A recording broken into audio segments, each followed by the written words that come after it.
Zdravo svima! Dobrodošli u naš novi podcast. Moje ime je Emir. Danas imamo veoma zanimljivu i ukusnu temu. Pričamo o hrani koju svi volimo, a to je tradicionalna hrana.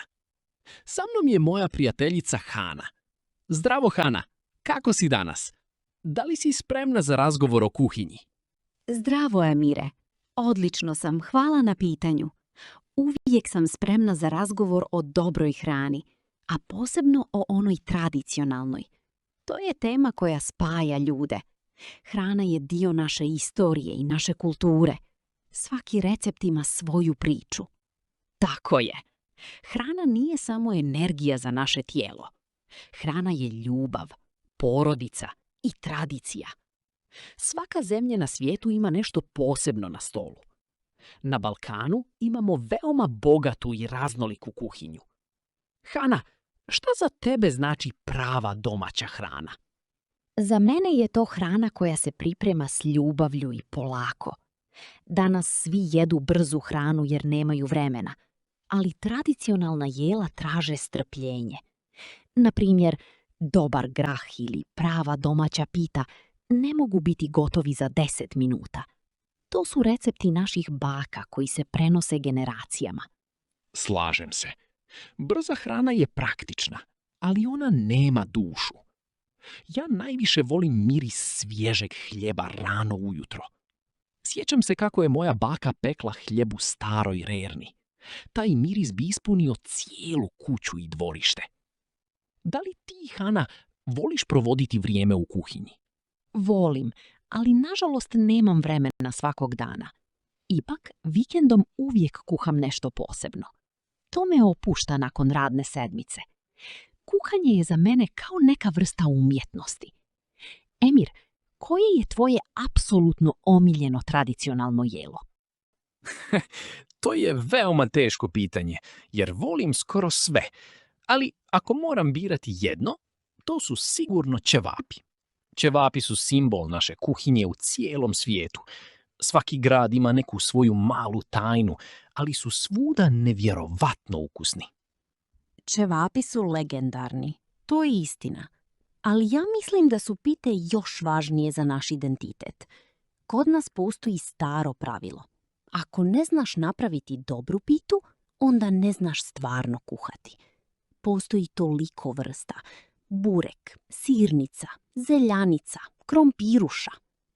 Pita je kraljica naše trpeze. Tu nema dileme. Ja najviše volim burek, ali znam da postoji vječna rasprava o tome šta je burek. Možeš li objasniti našim slušalcima tu tajnu? Naravno. To je vrlo jednostavno, a opet važno.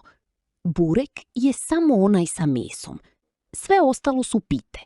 Ako je sa sirom, to je sirnica. Ako je sa krompirom, to je krompiruša. Pravljenje pite je teško, jer se domaće tijesto mora razvući da bude tanko kao papir. To je vještina koja se vježba godinama. Ja sam pokušao napraviti pitu jednom, ali je moje tijesto bilo predebelo.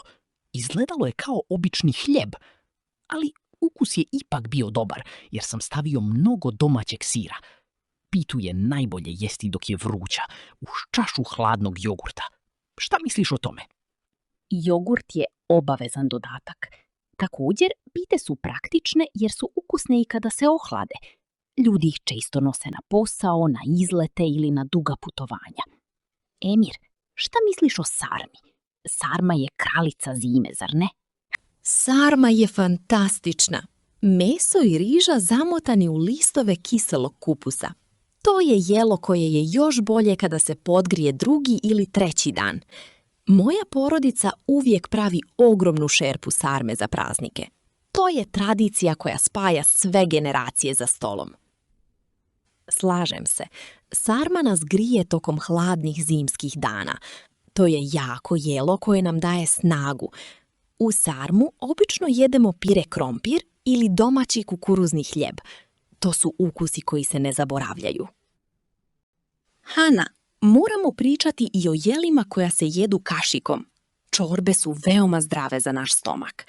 Kod nas se kaže da svaki dan moramo pojesti nešto toplo i tečno. Koja čorba je tebi najdraža? Moja omiljena je definitivno begova čorba. Ona je bogata, kremasta i ima piletinu i povrće.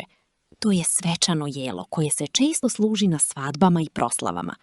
Također, volim i običnu teleću čorbu sa dosta limuna i peršuna. Begova čorba je vrhunac naše kuhinje, ali ja volim jednostavna jela, kao što je grah. Grah sa suhim mesom je jelo koje svi radnici vole. To je jelo koje ti daje energiju za cijeli dan. Tajni sastojak je uvijek kvalitetno suho meso koje se dugo kuha.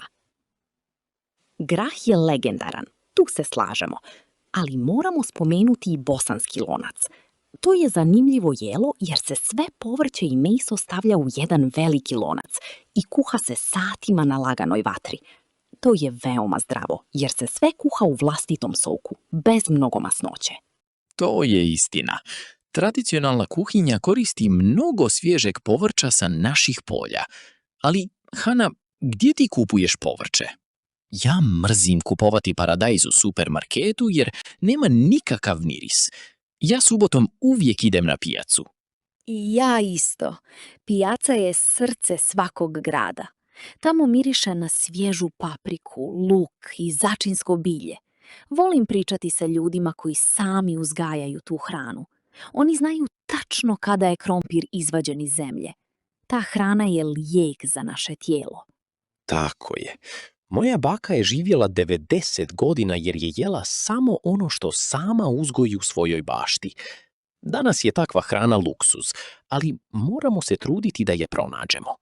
Domaći sir i kajmak sa pijace imaju potpuno drugačiji ukus od onih iz fabrike. Nakon svakog dobrog ručka uvijek ide nešto slatko. Naši tradicionalni slatkiši su veoma jaki i slatki. Baklava je najpoznatija u cijelom svijetu. Ona se pravi sa mnogo oraha i slatkog sirupa koji zovemo agda. Baklava je preukusna, ali ja mogu pojesti samo jedan mali komad jer je veoma jaka. Više volim hurmašice ili jabukovaču. To su kolači koji se tope u ustima. A šta misliš o tufahijama? To je desert koji izgleda prelijepo. Tufahije su prava umjetnost na tanjiru. To je kuhana jabuka, punjena orasima i ukrašena šlagom. To je osvježavajući desert koji savršeno ide uz kafu. A kafa je, Emire, posebna priča u našoj kulturi. O da, naša kafa nije samo piće. To je ritual. Mi ne pijemo kafu na brzinu dok hodamo ulicom. Mi sjedimo, razgovaramo i uživamo. Kafa se pije polako, iz malih filđana, uz kocku šećera i rahat lokum. To je vrijeme za prijatelje. Kada kažemo idemo na kafu, to zapravo znači idemo razgovarati o životu. To je socijalni dio našeg identiteta. U našim gradovima kafići su uvijek puni, jer ljudi cijene to zajedničko vrijeme. To mi najviše nedostaje kada putujem u inostranstvu. I meni. Taj osjećaj zajedništva uz miris kafe je neprocjenjiv. Također, uz kafu se često služe i domaći sokovi, kao što je sok od ruže ili zove. To su prirodni napici koje su naše bake pravile svakog ljeta. Ti sokovi su predivni i zdravi. Sve je to dio jedne velike slike o tome kako mi uživamo u životu, kroz ukuse i mirise. Hrana nas podsjeća ko smo i odakle dolazimo. Hana, hrana je najbolja kada se dijeli sa drugima. Kod nas je sramota ako gost ode gladan. Uvijek pravimo više hrane nego što možemo pojesti. Zašto misliš da je to tako? Zato što je gostoprimstvo dio naše duše. Kada neko dođe u tvoju kuću, ti želiš da se on osjeća kao kralj. Prvo ide kafa, pa meza, pa glavno jelo i na kraju slatko. Hrana briše probleme i stvara nova prijateljstva. To se najbolje vidi za praznike, kao što je Bajram ili Božić. Istina. Za praznike su stolovi puni svega. Cijela porodica sjedi zajedno satima, priča i smije se. To su trenuci koje pamtimo cijeli život. Ali, Hana, da li misliš da će mladi ljudi nastaviti ovu tradiciju kuhanja? Nadam se da hoće. Danas je popularno naručivati hranu preko aplikacija, ali vidim da mnogi mladi žele naučiti kako se pravi prava pita. Internet im pomaže, ima mnogo video recepata. Tradicija se možda mijenja, ali mislim da nikada neće nestati. To me raduje. Ja isto pokušavam naučiti kuhati neka jela. Možda sljedeći put ja tebi skuham bosanski lonac, samo moram naći pravi recept od moje bake. To bi bila sjajna ideja. Ja ću donijeti baklavu za desert.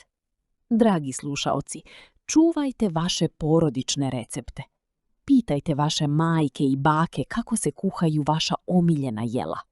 Zapišite te tajne u jednu svesku. To je odličan savjet.